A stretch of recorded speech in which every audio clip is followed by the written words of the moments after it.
Hello kids, good to be back with you again. The last few episodes, several, we've had our buddy Snug in. As far as I know, he's the only cartoon character from outer space living on this planet. We love him.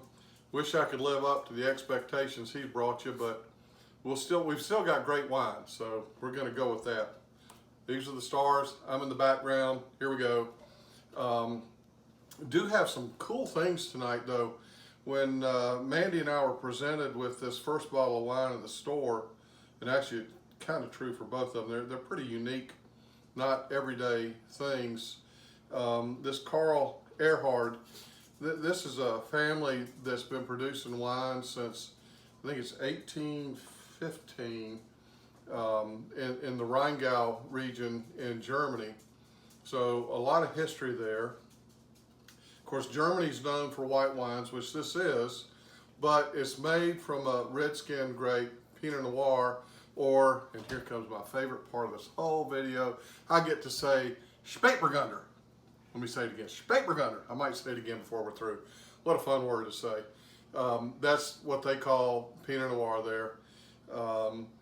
You don't see a lot of it even as a red wine, and as a white wine it's quite rare. So here we go, quite rare wine, but it's fun. It's got nice character, it's dry, it's got good acidity. Hold on, let's prove this all. Pour a little bit in here. Very reasonably priced. We'll put the prices in the video. Yeah, nice citrus. I'm almost leaning towards lime, but I'm not sure if that's correct. Don't hold me accountable on all the fruit descriptions, but it's got great fruit up front.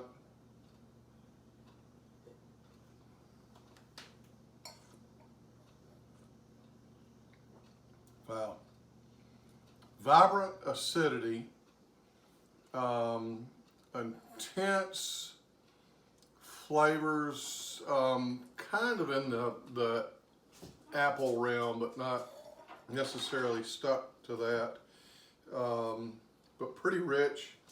I want to say spicy, and what does spicy mean in wine? It means a million different things depending on the wine you're drinking, but it does come across with that characteristic. So bottom line, what I'm saying is this isn't just a everyday quaff white wine that you don't have to pay attention to. I mean, you can, but it's got a lot going on to it.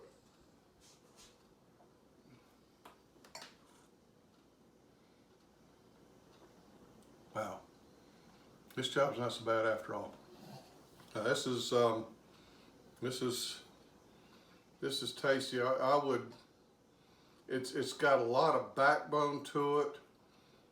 I actually think this wine could age a while, and we had tried this wine before and made a note that we thought that it actually was better when it had a chance to open up a little bit. So in a sense, it's not the only white wine like this, but it is a white wine that acts a little bit like a red, in that it can open up, come out a little bit more, speak a little bit better, with a little bit of aeration to it. So yeah, if you get some of this, feel free to drink some right away like we're doing right here now, but then pour some in a glass and let it sit for a little while and open up. I don't know that you want to necessarily let it get like room temperature. A little bit of cool on it still necessary, but that aeration and opening up will definitely be something of value to the wine.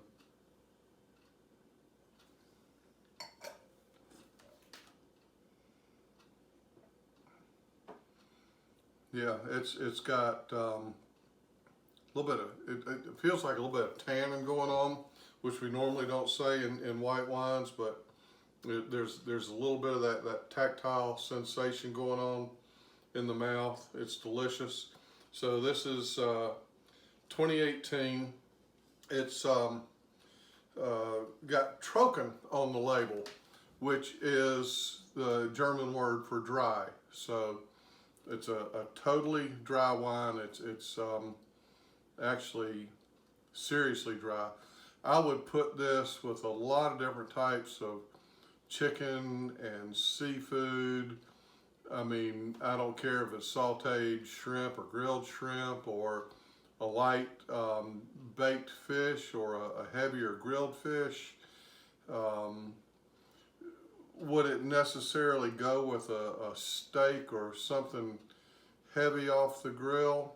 Yeah, it might not be my first choice, but I don't think it would be real scared to get next to a steak.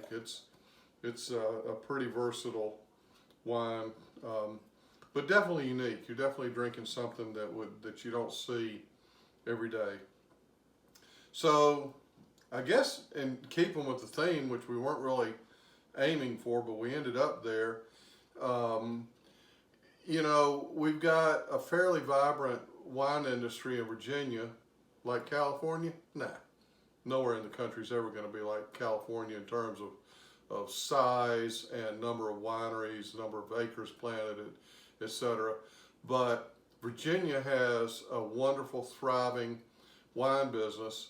But there are other states that are coming along, and probably as close to anybody to Virginia would be Texas. I think the number of wineries there they may have a few more than we do, or vice versa, but it's pretty close. Good number of wineries. Both states produce a lot of great wine. McPherson has been around for a good long time, producing a lot of, they have a pretty extensive list of wines. This one is their Tre Colore, and it is comprised of Coumoise, about 45%, which is a grape you're probably not so familiar with, but it's from the southern Rhone. There's some planted in California and Washington State if you look it up, but obviously in Texas, where this is from. Cinsault, another southern Rhone grape. And then in tradition with a lot of wines that come out of the southern Rhone region, this has a little bit of the white grape Viognier in it, 10%.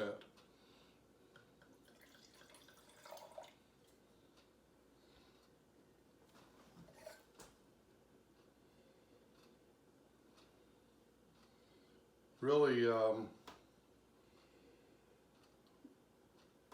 bright fruit on the nose. It doesn't speak like a real heavy, deep wine to me necessarily.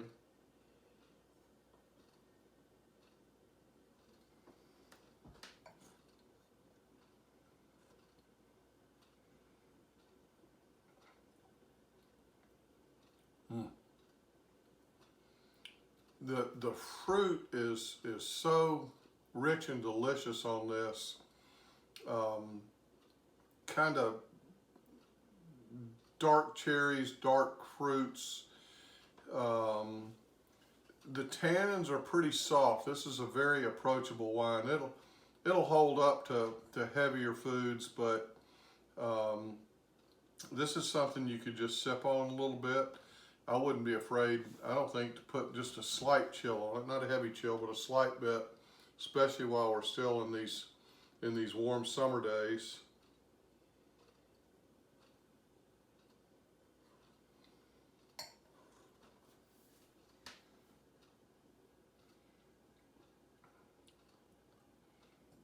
Yeah, that's a delicious bottle of wine. Again, it's very reasonably priced, fun, unique. I say small producer. They're small by California standards. They're maybe actually a little bit big by Virginia standards, but still all high quality stuff. So encourage you to give these things a try. And just like we always like to do, we love those of you that come in and have your favorites and buy those all the time. But come on, you don't eat the same meal every day, every meal. And the same thing with wine. You should be trying different things. Have fun with them. And we're at the store to help you with that. You know, we will send you out with different wines, but still trying to make sure they match what is going to make your palate happy, what you're going to enjoy drinking when you get home. The last thing we want you to do is have a bottle of wine you're going to open up and pour in your glass and be like, I don't like that. No, we want you happy. So we work hard to do that. Thank everybody for tuning in. Stay safe, and we'll see you again soon.